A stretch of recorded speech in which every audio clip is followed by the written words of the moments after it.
13वीं सदी के वक्त तुर्क कबीलों की शक्ल में रहते थे। ये तमाम कबीले खाना बदोश थे। जहाँ सरसब्ज इलाका और पानी नजर आया वहीं खैमे गाड़कर डेरा डाल लिया करते। उन कबीलों में एक कबीले का नाम काई कबीला था। काई कबीला बाकी कबीलों से कुछ बड़ा और ताकतवर था। सुलेमान शाह उस कबीले के सरदार थे। ये निहायत जंगजू कबीला था। सुलेमान शाह और उसके कबीले के मकासद में सबसे बड़ा मकसद इस्लाम की इशाअत थी, क्योंकि ये वो वक्त था कि मुसलमान हर जगह से कमजोरी का शिकार थे। मंगोल अपना सर उठा रहे थे। सल्जूकी सल्तनत अपने जवाल के करीब थी। इन हालात में जरूरी था कि मुसलमानों की तादाद को बढ़ाया जाए, लेकिन इसी दौरान सुलेमान शाह का इंतकाल हो गया। उनके 3 बेटे थे। मंझला बेटा अर्तगल अपने वालिद का जानशीन मुकर्रर हुआ और कबीले का सरदार बन गया। अर्तगल गाजी बहादुर, निडर और जंगजू शख्स था, जो अपने कबीले का दिफा करना खूब जानता था। लेकिन वक्त वो आ गया था कि मंगोल हर तरफ तबाही फैला रहे थे। मुसलमानों का कत्ले आम हो रहा था। चंगेज खान की फौजों ने ख्वारिज़म शाह सल्तनत को तबाह करके रख दिया था। मुसलमान मंगोलों के आगे लगकर भाग रहे थे। इस सूरत हाल में अर्तगल मंगोलों का मुकाबला नहीं कर सकता था, इसलिए वो अपने कबीले को लेकर सल्जूकी सल्तनत की तरफ रवाना हो गया। उसके साथ तकरीबन 400 के लगभग खानदान थे। रास्ते में उसने देखा कि 2 फौजें आपस में लड़ रही हैं। उसने सोचा कि किसी एक का साथ देना चाहिए। कुछ सोचकर उसने जो फौज हार रही थी उसका साथ दिया और अपने थोड़े सिपाहियों के साथ मुखालिफ फौज पर अचानक और बहुत तेज हमला करवाया। वो फौज डर गई और समझी कि सामने वाली फौज को कहीं से मदद मिल गई है, और वो फौज जीतते जीतते हार मान गई। बाद में मालूम हुआ कि जिस फौज का साथ दिया गया था ये सल्जूकी सुल्तान अलाउद्दीन की फौज थी। मुखालिफ फौज के बारे में इख्तिलाफ पाया जाता है।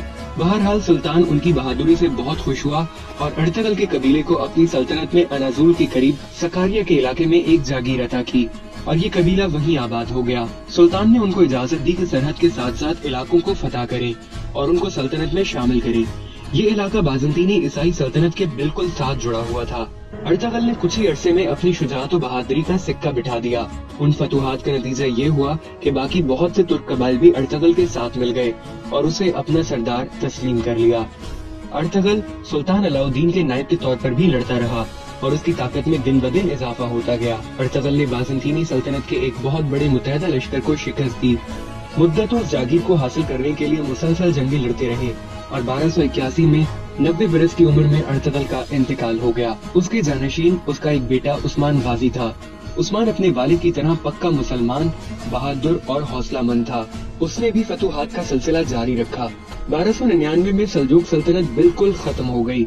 उस्मान गाजी ने अपनी तमाम मफतूहा इलाकों में अपनी खुद मुख्तार हुकूमत का ऐलान कर दिया। यूं सल्जूकी सल्तनत से अलहदा उस्मानी सल्तनत कायम हुई। अमीर उस्मान गाजी ने बहुत से शहरों और किलों को फतह किया और यही शहर, जो कि बरसा का एक जिला था, को अपना दारुल हुकूमत बना लिया। सुल्तान उस्मान को सल्तनत का मिलना और एक मजबूत इस्लामी सल्तनत का कायम होना अल्लाह की मर्जी थी। उस सल्तनत के कायम होने के बाद मुसलमान मुत्तहिद होना शुरू हो गए। बुरसा की फतह के बाद सुल्तान उस्मान बीमार पड़ गए और 1326 में वफात पाई। जब सुल्तान उस्मान का इंतकाल हुआ तो सल्तनत का रकबा 16,000 मुरब्बा किलोमीटर था। 150 साल के अंदर अंदर ये दुनिया की सबसे बड़ी सल्तनत बन गई। सुल्तान मोहम्मद फातिह ने कुस्तुनतुनिया फतह करके नबी करीम सल्लल्लाहु अलैहि वसल्लम की हदीस भी पूरी कर दी और अपने बेहतरीन होने का सबूत दिया। सल्तनत उस्मानिया के नवे सुल्तान सुल्तान सलीम अव्वल ने मिस्र में मौजूद अब्बासी खिलाफत खत्म करके अपनी खिलाफत का ऐलान किया और सुल्तान सलीम अव्वल सल्तनत उस्मानिया के पहले खलीफा बन गए। ये सल्तनत 630 साल कायम रही और 1922 में खत्म हो गई। सुल्तान उस्मान के नाम से ही सल्तनत को सल्तनत उस्मानिया कहा गया।